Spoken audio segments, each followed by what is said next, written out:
बिस्मिल्लाहिर्रहमानिर्रहीम। अस्सलाम वालेकुम नाज़रीन, आप यूट्यूब चैनल देख रहे हैं, मैं इमरान खान हूँ। नाज़रीन, पाकिस्तानी मीडिया को देखा तो ऐसा लगता है कोई भूचाल आया हुआ है, तबाही फिरी हुई है और पता नहीं कोई बहुत बड़ी कोई खबर आ गई है। सारा का सारा मीडिया एक ही चीज़ के ऊपर ट्रांसमिशन कर रहा है और ऐसे कर रहा है जैसे कोई अभी अभी लेटेस्ट कोई इन्हें बहुत बड़ी खबर मिल गई। मामला क्या है, यानी पाकिस्तान के मीडिया ने एक मरतबा फिर जेल के अंदर बंद साबिक खातून अव्वल के ऊपर निशानाबाजी शुरू कर दी। ये उन्होंने क्यों किया, ये मैं आपको अभी वीलॉग में आगे चल के बताता हूँ। एक आर्टिकल छपा बुशरा बीबी के बारे में द इकोनॉमिस्ट ग्रुप के डिजिटल मैगजीन 1843 में। अब ये एक आर्टिकल वहां पे छापा गया और इस आर्टिकल में एक मरतबा फिर से जेल में बंद साबिक खातून अव्वल को निशाना बनाया गया। इससे पहले उन्हें आसमा शरादी साहिबा ने भी उनके बारे में ऐसी चीज़ें लिखी थी। कई दीगर सहाफ़ी और बहुत सारे सियासी शख्सियात जो हैं वो उनके बारे में इस किस्म की चीज़ें पहले करते रहे और उनके ऊपर घटिया किस्म के इल्ज़ामात माजी में लगते रहे। बुशरा बीबी से डिमांड ये किया था पाकिस्तान की एस्टेब्लिशमेंट ने कि आप इमरान खान को छोड़ें और हमारे साथ शामिल हो जाएं। हम आपको जो है वो सहूलियात भी देंगे, आपको जो है फैसिलिटेट भी करेंगे। आप इमरान खान के खिलाफ एक वादा माफ गवाह बन जाएं, एक ऐसी गवाह बन जाएं जिसके ज़रिए से हम इमरान खान साहब की सियासत को तबाह कर दें। रेहाम खान साहिबा ने जो रास्ता इख्तियार किया, बुशरा बीबी ने वो रास्ता इख्तियार करने से इनकार किया। उसके बाद उनके ऊपर भी मुकदमात बनाए गए। इस तरीके से मुकदमात बनाए गए कि उनके साबिका शौहर को भी मैदान में लाया गया और फिर इद्दत जैसा घटिया तरीन मुकदमा जो पाकिस्तान की तारीख में हुआ वो पाकिस्तान की एजेंसियों ने बनवा कर अदालत के अंदर चलवाया और बहुत सारे टाउट सहाफ़ियों ने इस गंदे धंधे में अपना मुंह काला किया। बहुत सारे सियासतदान अपना मुंह काला करके गए। इन्हें लगता था कि इससे ये इमरान खान साहब की मकबूलियत छीन लेंगे, लेकिन हुआ क्या, इमरान खान पहले से ज़्यादा मकबूल हो गया। लोग ज़्यादा हमदर्दी करना शुरू हो गए और जो पाकिस्तान के इदारों के तन के ऊपर थोड़े बहुत कपड़े थे वो भी उतरते गए। तो अब ये मामला जो है एक मरतबा फिर शुरू किया गया। इसके अंदर जो करैक्टर हैं वो फैसल वाडा, जनरल बाजुआ, इसका नाम लिया गया बार बार, और तलाल चौधरी और तलत हुसैन, फाद हुसैन, ऐसे बहुत सारे करैक्टर हैं, इनको शामिल कर दिया जाता है इस किस्म का गंद उछालने के लिए। तो अब ये इस वक्त आर्टिकल आया क्यों, पहला सवाल ये है। इस आर्टिकल के अंदर जो लिखा गया उसकी हकीकत क्या है, दूसरा सवाल यह है। तो सबसे पहले तो यह कि आर्टिकल क्यों आया, वजह सिर्फ तवज्जो हटाने के लिए। इस वक्त पाकिस्तान के फील्ड मार्शल और सदर को जो गैर इस्लामी इस्तिस्ना हासिल है, जो उन्होंने इस्लाम की तारीख में कभी नहीं हुआ, वो उन्होंने कर दिया। उन्होंने एक ऐसा गैर इस्लामी इस्तिस्ना हासिल कर दिया है जिसपे उलमा इकराम ने बोलना शुरू कर दिया। उलमा इकराम अब एक एक करके बोल रहे हैं, वो बता रहे हैं ये क्या किया आपने। कुरान पाक इससे मना करता है, अल्लाह रब्बुल इज़्ज़त इससे मना करता है। जो नबी अकरम सल्लल्लाहु अलैहि वसल्लम और सहाबा इकराम की जो तालीबात है वो इससे मना करती हैं। इस्लाम के किसी जरी से जरी और बड़े से बड़े जर्नैल ने कभी इस्तिस्ना नहीं लिया। तो ये फील्ड मार्शल जो है ये किस चक्कर में इस्तिस्ना लेके घूम रहे हैं, और जो सदर पाकिस्तान है आसिफ जरदारी, वो किस चक्कर में इस्तिस्ना लेकर घूम रहे हैं। अब क्योंकि ये सवाल बार बार उठ रहा है, इस सवाल से जान नहीं छूट रही और ये गले पड़ा हुआ है। इस सवाल की वजह से जो फौज का इदारा है और जो पीपल्स पार्टी की सियासत है वो बहुत बुरी तरह डैमेज हुई। दो जगह पे इस्तिस्ना हुआ ना, एक फौजी सरबराह को इस्तिस्ना मिल गया और एक पीपल्स पार्टी के बड़े को इस्तिस्ना मिल गया। तो इन दोनों के ऊपर बहुत ज्यादा बोझ आया। पीपल्स पार्टी एक पॉलिटिकल पार्टी है, वो कल को कह देगी जी आर्मी चीफ ले रहा था तो हम क्यों ना लेते। उन्होंने तो सोशल मीडिया पे कह भी दिया ना, वो गिलानी साहब के बेटे ने कह दिया, उन्होंने कहा जी अगर एक इस्तिस्ना आर्मी चीफ ले सकता है तो जो सुप्रीम कमांडर है वो क्यों नहीं ले सकता। उन्होंने ठीक है यार, सारे ले रहे थे तो हम पीछे क्यों रह जाएं, हम इतने घटिया हैं। उन्होंने ये बाद में बहाना बना देना है, लेकिन बतौर इदारा फौज के पास बहाना कोई नहीं। अब जिन दोस्तों से हम बात करते हैं पहले फौज में काम करते हैं वो शर्मिंदा है। वो ये कहते हैं कि हमें लगता ही नहीं था कि इतनी बुजदिली हमारा इदारा किसी वक्त दिखाएगा। यानी इतनी बहादुर और इतनी शानदार फौज का ऐसा बुजदिल जर्नैल क्या हो सकता है, ये सवाल अब उठाया जा रहा है। और जब उलमा इकराम बोलते हैं तो बहुत ज्यादा तकलीफ होती है, बहुत ज्यादा रुला पड़ता है। तवज्जो हटाओ मुहिम अब शुरू की जाएगी। तवज्जो हटाने के लिए सबसे पहले तो आप देखें कि ड्रोन हमले बहुत तेज हो गए जो मुबैना तौर पे हो रहे हैं बाजोड़ में। फिर एक हमला जो है वो खैबर में रिपोर्ट हुआ, सुहेल अफरीदी गए और जाकर जख्मियों से भी मिले। अभी एक नई इतला आई है एक और ड्रोन हमले की मेरे पास, और ये भी मालूमात अब गर्दिश करना शुरू हो गई हैं कि क्रिकेट ग्राउंड के ऊपर एक ड्रोन हमला किया गया है। ये लकी मरवत में ड्रोन हमला क्रिकेट ग्राउंड में, और अब तक जो इतलात हमारे पास आई हैं उसमें 4 अफराद इसमें जख्मी हुए हैं मुबैना तौर पे।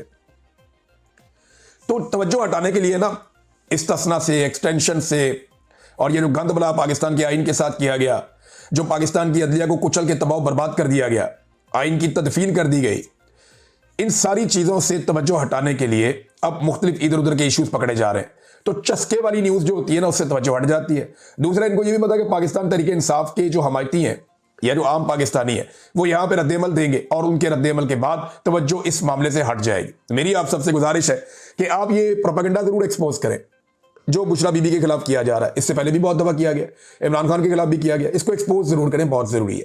लेकिन जो असल मसला उससे फोकस नहीं हटाना कि ये जो इस्तिस्ना है ये गैर इस्लामी है, मेरा इस्लाम मेरा मजहब इसकी इजाजत नहीं देता। आप सब ये बात करें और फौजी क़यादत को मजबूर करें कि इस इस्तिस्ना को छोड़ दे, क्योंकि इस्लाम की तारीख में कभी शरई नुक्ता नजर से किसी ने ऐसा नहीं किया। ये गैर शरई है, गैर इस्लामी है। ये इस्तिस्ना फील्ड मार्शल को नहीं लेना चाहिए। ठीक है, आपको डर लग रहा है इमरान खान से, तो टाइम गुजर जाएगा, जिंदगी भी गुजर जाएगी। हर आदमी को एक दिन मर के कब्र में जाना है, आप भी मर जाएंगे, कब्र में चले जाएंगे। लेकिन इस्तिस्ना वाला मामला जो है ना, ये ज्यादती है, ये ज्यादती है। सबने अल्लाह को जाकर जवाब देना है। तो आप इस दुनिया में इस्तिस्ना ले लेंगे तो आगे जाकर कैसे लेंगे? तो एक तो ये गंद बला जो उछाला गया उसकी वजह ये है। दूसरा, अब आए इसके कंटेंट की तरफ। जो टीवी चैनल है वो इसको ऐसे चला रहे जैसे आज ही को खबर आई है। हालांकि पाकिस्तान की एजेंसियां ये मामला बहुत पहले से उठा रही और बार बार इन मामला के ऊपर कीचड़ उछाल रही हैं कि इमरान खान साहब रूहानियत के मामला में या बुशरा बीबी को जादू टूना करती थी और जनाब कोई इमरान खान साहब उनसे मशवरे लेके और वो जो खबरें चलाते थे। और हसास इदारे यानी एजेंसियां, उनके बारे में कहा जाता है जी कि एजेंसियों से बुशरा बीबी को खबरें मिलती थी, वो इमरान खान साहब को बताती थी और जनाब उनके बताने की वजह से इमरान खान साहब को लगता था इनको रूहानियत का इल्म है। तो जनाब इस तरीके से ये मामला आगे चलता था। एक तो वो कह रहे हैं जी आईएसआई की एजेंट है बुशरा बीबी, मुबैना तौर पे ये लोग ये कह रहे हैं। तो ठीक है, आईएसआई की अगर एजेंट है तो वो इतने अरसे से जेल में क्यों बंद है? आईएसआई की अगर एजेंट है तो इमरान खान के खिलाफ आईएसआई के साथ क्यों नहीं खड़ी? अगर आईएसआई की एजेंट है तो आईएसआई अपने काम क्यों नहीं निकलवा सकी जिस वक्त आईएसआई उनसे राब्ते में थी? मिसाल के तौर पे उस्मान बुज़दार को हटाना था, बहुत बड़ा काम था आईएसआई का, वो नहीं करवा पाए। लाहौर में एक बहुत बड़ा ग्रीन एरिया है, उसको ब्राउन एरिया में कन्वर्ट करके लाहौर को बर्बाद करना था, इमरान खान साहब से क्यों नहीं करवा पाई आईएसआई उस वक्त बुशरा बीबी से कहकर? फिर इसराइल को तस्लीम करने का मामला था, आईएसआई क्यों नहीं करवा पाई बुशरा बीबी से कहकर? फिर इंडिया के साथ ताल्लुकात नॉर्मलाइज करने और तिजारत करने का मामला था, आईएसआई क्यों नहीं करवा पाई बुशरा बीबी से कहकर? फिर एब्सोल्युटली नॉट जो इमरान खान ने कहा वो तो आईएसआई को और फौज को पसंद नहीं था, तो आईएसआई क्यों नहीं इमरान खान को रोक पाई? एहतसाब से इमरान खान साहब को बाज क्यों नहीं रख पाई? एनआरओ जो मांग रहे थे अपोजिशन के लोग, और आईएसआई ये चाहती थी, फौज ये चाहती थी, मीडिया के साथ बात भी करती थी कि ठीक है निकले इन मामला से, इमरान खान साहब को आगे बढ़ना चाहिए, ऑफ द रिकॉर्ड वो कहते थे। तो ये बातें आईएसआई बुशरा बीबी के जरिए से इमरान खान साहब से क्यों नहीं मनवा सकी? तो ये अपोजिशन के साथ ताल्लुकात, करप्शन पर खामोशी इख्तियार करें, ये वो सारी चीजें थी। मैं इस तरह की एक दर्जन चीजें और आपको गिनवा दूंगा। ये चीजें आईएसआई इमरान खान साहब से क्यों नहीं मनवा सकी अगर बुशरा बीबी उनकी एजेंट थी और इमरान खान उनकी एजेंट के कहने के ऊपर काम कर रहा था? तो एक तो ये आर्टिकल यहीं पे फारिग हो जाता है। ये सवाल ही पैदा नहीं होता कि इसकी कोई लॉजिक बनती हो। ये सिर्फ तवज्जो हटाने का मामला है और कीचड़ उछालने का मामला है। इससे पहले भी एजेंसियां इमरान खान साहब को गंदा करने के चक्कर में खुद गंदी हुई हैं और एस्टेब्लिशमेंट के ऊपर वो धब्बे लगे हैं जो वो कभी नहीं धो पाएंगे। इद्दत जैसा घटिया केस उन्होंने बनाया, 300 मुकदमात इमरान खान पे किए हुए। अब तवज्जो हटाने के लिए कभी जनाब ड्रोन हमले हो जाते हैं क्रिकेट ग्राउंड में, कभी शादी के ऊपर ताकि रोला पड़ा रहे, और कभी जो है वो इमरान खान साहब की बीवी पे जो जेल के अंदर बंद है, 2 साल से ज्यादा हो गए इमरान खान साहब, 2.25 साल हो गए, वो भी जेल में बंद है, उनकी बीवी भी जेल में बंद है। उसको बाहर छोड़ा उनकी बीवी को, वो दोबारा एहतजाज कर रही थी, पकड़ के फिर अंदर बंद कर दिया, वफादारी निभा रही है। तो अब उसके ऊपर जो है वो कीचड़ उछाला जा रहा है। थोड़े दिन पहले हमारे सदके वारी जा रहे थे कुछ सियासतदान भी और कोई मीडिया वाले भी, नवाज शरीफ की एक फोटो के वो आसिफा जरदारी को प्यार कर रहा था। मैंने तब कहा था ना, इन्हें औरतों का कोई एहतराम नहीं है, सब बकवास, ये झूठ बोलते हैं, इन्हें औरतों का कोई एहतराम नहीं है। पाकिस्तानी एजेंसियों को, इदारों को तो बिल्कुल ही नहीं है, उन्हें तो परवाह ही नहीं है। वो तो घुसते हैं, चादर और चार दीवारी का तकद्दुस पामाल करते हैं। उनके लिए तो औरत एक कमोडिटी की तरह है। वो जजों के कमरों में कैमरे लगा के उनकी घर की खवातीन की निजी जिंदगी के ऊपर वीडियोस बना लेते हैं। आदम सवाती साहब आपको याद है, रोते हुए आए थे मीडिया के ऊपर, उन्होंने बताया कि उनके साथ, उनकी बेटी, उनकी फैमिली, उनकी बीवी के साथ क्या किया गया। हम सबको याद है। ये जो लोग इंसानों के कपड़े उतार देते हैं, जो खवातीन को अगवा कर लेते हैं सिर्फ एक घटिया किस्म की आईनी तरमीम के लिए, अपने जाती फायदे के लिए, उन्हें औरत की इज्जत का पास होगा। इनके बारे में एक बड़ी जबरदस्त बात की थी बिलावल जरदारी ने, वो बात मैं आपको सुनाता हूं, आज के दिन में वो बड़ी रेलिवेंट है। बिलावल जरदारी ने क्या कहा था, ये बड़ा मजे का है, ये आप सुनिए। इतने बेगैरत हो, इतने बेगैरत हो, इस अल्फाज को निकाला जाए दीवान की। अरे बिलावल कह रहा है जी कि आप कितने बेगैरत हो। और ये एजेंसियों ने किया था, एक दो हरकतें की थी एजेंसियों ने। वो मरियम नवाज वाला जो दरवाज़ा टूटा था, वो सेक्टर कमांडर वहाँ का था कराची का, वो और एक दो और लोग, इन्होंने मिलकर कोई वहाँ पे आईजी को भी प्रेशराइज किया था। ये वो वाला मामला था। तो इस पे बिलावल देखे ना एजेंसियों के ऊपर कैसे भड़क रहा है। एक दफ़ा और सुनते हैं, ये आप सुनिए। दफा ये देख रहे हैं कि आप इतने बेगैरत हो, इतने बेगैरत हो। इस अल्फाज को निकाला जाए ईमान की। दफा ये देख रहे हैं कि आप इतने बेगैरत हो, इतने बेगैरत हो। लड़ना है तो मर्दों से लड़ो, औरतों से क्या लड़ते हो। तो बहरहाल वो औरत डट कर खड़ी हुई है, यास्मीन राशिद डट कर खड़ी हुई है, सनम जावेद, उनकी बहन फलक जावेद डट कर खड़े हुए हैं।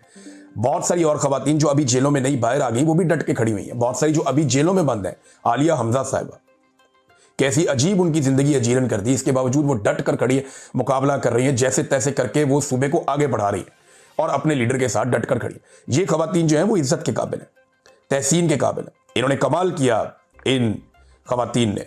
तो इनके ऊपर जो है कीचड़ उछाल के कोई अपनी इज्जत नहीं बना सकता, ना कोई इमरान खान की इज्जत को कम कर सकता।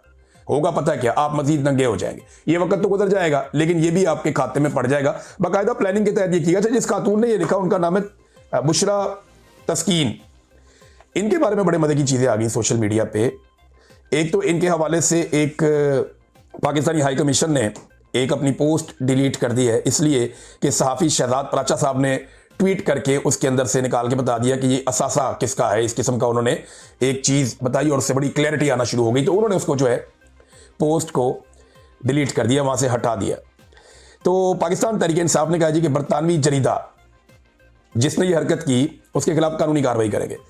ये बैरिस्टर गौहर का ये कहना, बुशरा बीबी के खिलाफ आर्टिकल स्पॉन्सर्ड है, कानूनी कार्रवाई करेंगे, ये बैरिस्टर गौहर ने कहा। और उनकी किरदार कुशी की जा रही है। बुशरा बीबी बहादुरी के साथ और अहलिया होने की वजह से जेल में है। इससे कबल भी इद्दत में शादी जैसे घटिया इल्जाम लगाए गए जिससे वो बरी हुई हैं।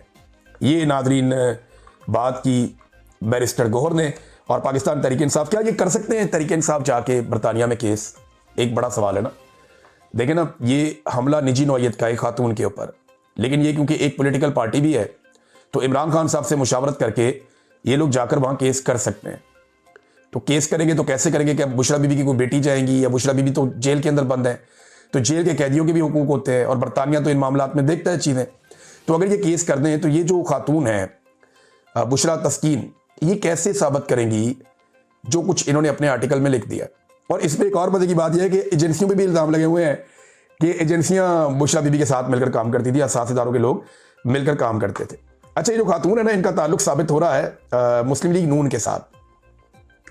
माजी में तहरीक इंसाफ के हवाले से कई ट्वीट्स इन्होंने रीट्वीट्स किए हैं और तहरीक इंसाफ के खिलाफ ये बातचीत करती है। बड़े घटिया और गलीज किस्म के जो कुछ किरदार हैं जो बड़ी घटिया जुबान इस्तेमाल करते हैं, उनके ट्वीट्स भी इन्होंने रीट्वीट्स किए और उसका ये हिस्सा बनी खातून।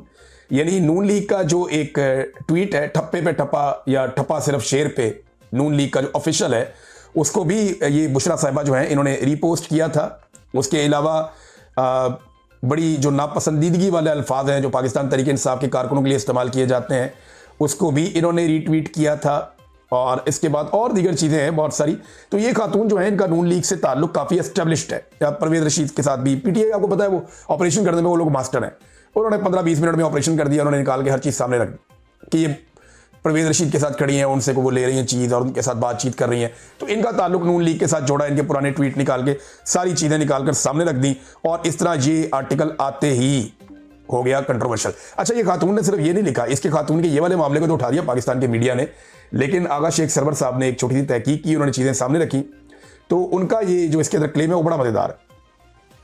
वो ये कहते हैं कि बुशरा तस्कीन वो खातून है जिन्होंने पाकिस्तान के फखर यानी मोहसिन पाकिस्तान जनाब अब्दुल कदीर खान साहब को जलील बाप कहकर पुकारा और उनके खिलाफ मकाला तहरीर किया था। अंदाजा करें आप, आज इनके ऊपर तकिया कर रहे हैं। कल यही खातून एक आर्टिकल में बकौल आगा शेख सरवर साहब के, वो ये कह चुकी हैं अब्दुल कदीर खान साहब को, जो मोहसिन पाकिस्तान है, जलील बाप जिसने पाकिस्तान को एक एटॉमिक पावर बनाया था। इस्लाम को शिद्दत पसंद मजहब कहकर भी पेश किया गया माजी में, ये भी इन्होंने दावा किया। तो ये इस किस्म की खातून है, नून लीग से इनका ताल्लुक है और ऐसे लोग तोहफे जो है वो नून लीग के पास ही होते हैं ज़्यादातर। तो ये बीबी ने जो है ये कर दिया। अब देखते हैं बरतानिया के अंदर इनके ऊपर केस होता है नहीं होता। नाज़रीन, जजेस का रद्द-ए-अमल आ रहा है और अब तक की इत्तला के मुताबिक मुबैना तौर पे जो मेरे पास यहाँ पे रिकॉर्ड है, इसमें 2 मजीद जज साहिबान जो हैं वो मुस्ताफ़ी हो गए हैं। इस्लामाबाद हाई कोर्ट से जस्टिस एजाज इसहाक खान साहब मुस्ताफ़ी हुए 27वीं आईनी तरमीम के बाद, और लाहौर से जस्टिस शम्स महमूद मिर्ज़ा भी मुस्ताफ़ी हो गए। अभी कुछ और जजेस के इस्तीफ़े भी आ सकते हैं और फिर उसके बाद एक वकला तहरीक खड़ी हो सकती है। वकला तहरीक क्या खड़ी हो जाएगी, इतनी ताकतवर होगी कि मौजूदा एस्टेब्लिशमेंट को या फील्ड मार्शल को मुश्किल में डाल सकेंगे। तो मुकाबला जो है वो इमरान खान और फील्ड मार्शल के बीच में, और कोई नहीं है इस मुकाबले में, कोई नहीं है इस मुकाबले में। ये सारे ना 3 में ना 13 में मुकाबला 2 लोगों में है। फील्ड मार्शल जिन्होंने लामहदूद इख्तियारात हासिल कर लिए हैं, और दूसरी तरफ इमरान खान जो जेल में बंद है। इमरान खान के साथ पब्लिक की बहुत बड़ी सपोर्ट है, फील्ड मार्शल के कंट्रोल में निज़ाम है और उन्हें इस वक्त डोनाल्ड ट्रंप की सपोर्ट हासिल है, और उसके अलावा उनके पास एक लाखों की तादाद में मिलिट्री है। जिस तरफ वो इशारा करते हैं वो उस तरफ जाती है। तो एक हथियारबंद फोर्स है उनके पास। इमरान खान के पास जो है करोड़ों आवाम की सपोर्ट है, 90% मकबूलियत इमरान खान के जो बदतरीन मुखालिफिन है वो भी कहते हैं कि इमरान खान साहब इंजॉय कर रहे हैं आजकल के दौर में। तो इन 2 लोगों का मुकाबला है और कोई बीच में नहीं है। अगर कोई भी तहरीक खड़ी होती है तो उनको इन दोनों में से किसी एक का मुकाबला करना पड़ेगा, और अगर वकला तहरीक खड़ी होती है तो फील्ड मार्शल का मुकाबला करना पड़ेगा, क्योंकि फील्ड मार्शल पूरी कोशिश करेंगे कि कोई तहरीक बने ना, और अगर कोई तहरीक बनती है तो वो तहरीक आगे ना बढ़ सके और वो नाकाम हो जाए। दूसरी जानिब जो है वो बड़ी तेजी से एक्टिविटीज कर रहे हैं इमरान खान साहब के अफरीदी। नाज़रीन, इमरान खान साहब वाला जो अफरीदी है वो सीएम अफरीदी, वो अब स्वात की जानिब गए। वहाँ पे हमने देखा कि बड़ा शानदार उनका इस्तकबाल हो रहा था और उनके जाने से पहले ही जलसा का भर रही थी। इस हवाले से जो इतलात है मैं आपके साथ शेयर करूँगा बाद में कि उनका जलसा कैसा रहा और मोमेंटम कैसा बन रहा है। लेकिन मोमेंटम लगातार बनता चला जा रहा है सोशल मीडिया के ऊपर और पाकिस्तान के अंदर, अवाम के अंदर, और ख़ास तौर पे जो किसानों के साथ इन्होंने किया। और अभी ये जो गन्ने के किसान के साथ इन्होंने जबर शुरू कर दिया ना मिलके सारे माफिया ने, क्योंकि जितने भी लोग हुकूमत में बैठे हुए हैं ना ये सारे शुगर माफिया का हिस्सा है। जो लोग शुगर माफिया का हिस्सा है वो सारे के सारे इकट्ठे होकर ऑटोमेटिकली इस हुकूमत का हिस्सा बन गए थे, और अब शुगर माफिया ने अवाम की जेबों पर एक बड़ा डाका डालना शुरू किया। ये मैं आपको नेक्स्ट वीलॉग में बताऊंगा किस तरीके से इन्होंने अवाम को चूना लगाया और अभी मजीद चूना लगाने जा रहे हैं नेक्स्ट वीलॉग में। अब तक के लिए इतना ही, अपना ख्याल रखिएगा, अपने इस चैनल का भी। अल्लाह हाफिज़।